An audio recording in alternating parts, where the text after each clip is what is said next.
good, pure pickers? We're back for another best bets video for UFC Fight Night, Hernandez versus Rodrigues. Now, before we get into some best bets, we got to talk about UFC 330. And as you can see, we were down less than 1 unit for UFC 330. Our most confident pick, Mackenzie Dern, bet 2 units for that one. We got back 1.05. Maybe we should have had more on Dern, but what really killed us was the Ramiz Brahimaj, Joel Alvarez, and Vicente Luque. Had we just taken out Vicente Luque, our Charles Johnson and Islam Makhachev parlay would have hit. We lost half a unit on that one. And then this one was a little bit of a hedge. We tied Ian Gary with Brahimaj for half a unit to get plus 550 in case Gary was able to squeak out a decision. But obviously, Brahimaj was not able to withstand the dog in Neil Magny, even at 39. He was able to get Brahimaj in a bad position, just pound him against the fence.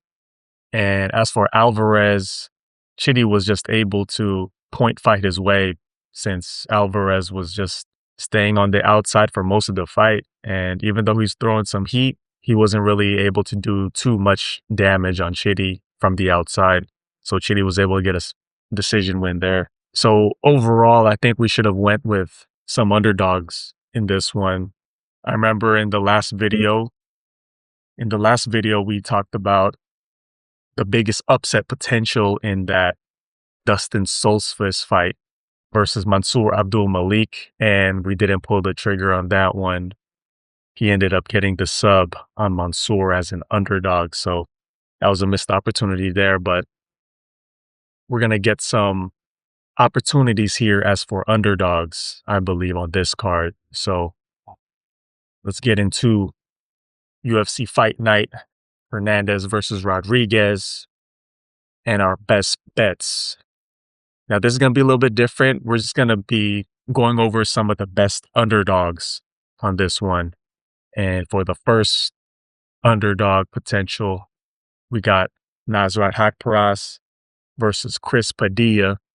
And Haqparast has had some wins over the past 2-3 years, but a lot of these wins are split decisions, close decisions. The Spivac, you can arguably say he lost that. Jaron Gordon could have won that split decision there. So honestly, he could have been on a 3-fight skid here, 3-fight losing streak potentially with those decision fights that he could have lost. And he does throw with a lot of volume, but he also does get hit a lot as well. And you would think he would be able to finish guys with the amount of volume that he connects with, but he doesn't always finish the guys. And the Jamie Malarkey is kind of a chinny guy. He won that one via KO. And yeah, he got finished bad against Quillen Salkild.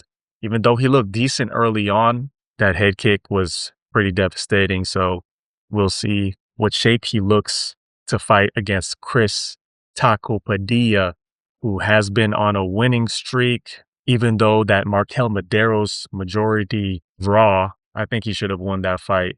But I don't know what the judges were looking at giving MarQuel Mederos a round or something like that. But Chris Padilla, I think he's going to come with the damage. He's going to throw every type of strike.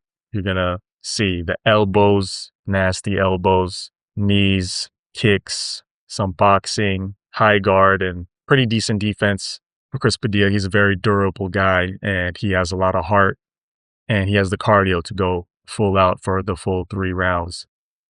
And it says right here they're near even, but when you track it, right now you can get Chris Padilla at a plus 107 on Bet Online. And yeah, he's a dog right now, so I think he's a pretty decent dog. I think he can win via decision or even find a TKO if he's able to connect with those nasty elbows that we see him connect with time and time again. So yeah, he was able to TKO Rangzu and Ishmael Bonfim. The Mederos fight, I think he should have won that, but it's not. I won't put too much on knocking him for that fight. So Chris Padilla, first underdog potential on this card. Now for the next potential best underdog, we got Shamil Gaziev versus Kennedy Nzechukwu. And I know he's coming off of that. This ended up being a draw right here against Buchecha, unanimous draw. So this fight, he could have finished the fight.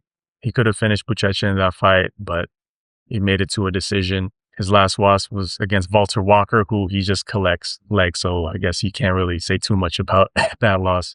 But two wins before that, Bresky, Chris Barnett was able to get KO wins there.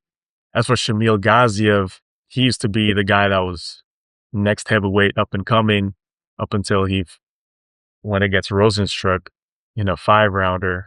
He couldn't see in that fight. He was getting pieced up from the outside. I think Nzechukwu can do something similar, piece him up from the outside with all that length and power, and he's a very durable guy, hard to take down. Kennedy is hard to take down, and it's a very durable guy. And as for these wins, Dontel Mays and Thomas Peterson for Gaziev, I guess you could say a decent win on the Peterson, but Peterson does get finished. He can get finished.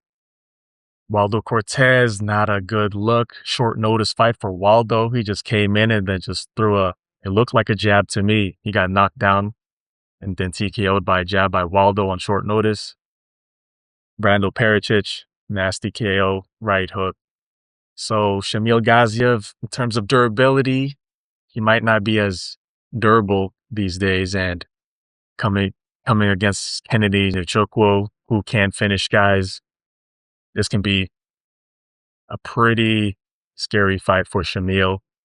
If Shamil can get the wrestling and the grappling down early, Kennedy can just piece him up from the outside, I think. And he's an underdog right now.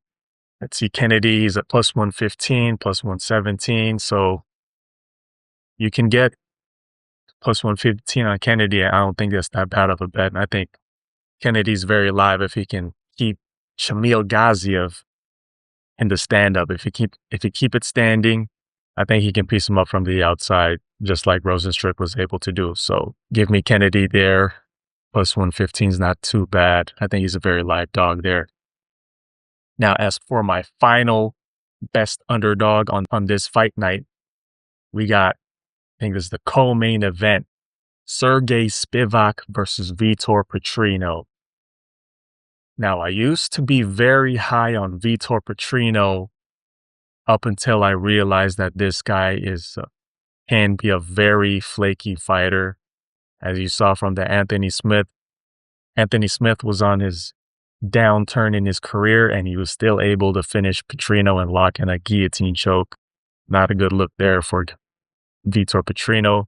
Then the Justin Jacoby, I had Petrino winning this fight by decision, and Vitor Petrino fell asleep on the wheel when he was on his way to win a decision, and Dustin Jacoby turned his lights out in that final round, and that was a pretty devastating knockout loss for Vitor. So ever since then, Vitor moved up to heavyweight, fought Austin Lane, not that great of a competition. Thomas Peterson, he got the knockout there. And Stephen Asplund, he almost lost that fight, I think. And he almost got TKO'd, I believe, in the second round or somewhere there. So Petrino's pretty shaky. And I don't know, as a favorite, I don't know if I want to take Petrino. So you look at Spivac, who has all the heavyweight experience. Cyril Gane in France almost 3 years ago. That was a while ago. So that's not the current polar bear form to this day. He won a submission armbar on Tybura. You don't usually see heavyweights get a submission, and Spivac is the one who got the submission armbar there. And then his losses, Jailton Almeida. This one was a bad one. Punches from back mount.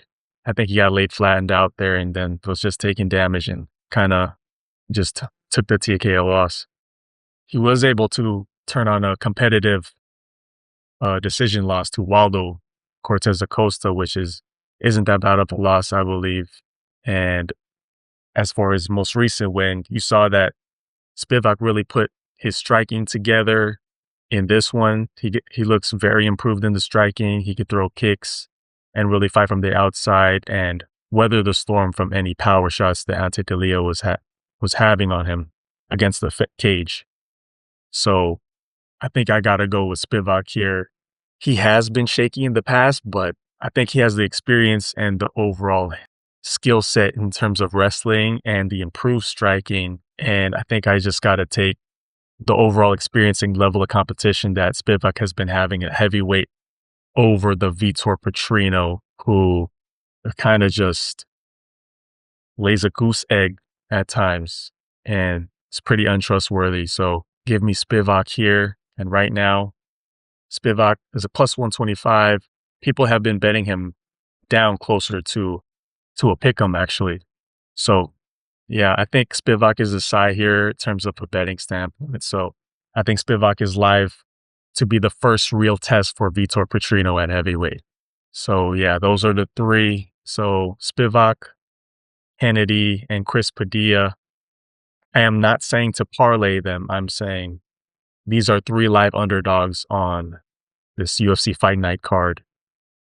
And yeah, and we'll see on Friday in our Discord which underdogs are we going to be rolling with at our official bets this Friday for the card.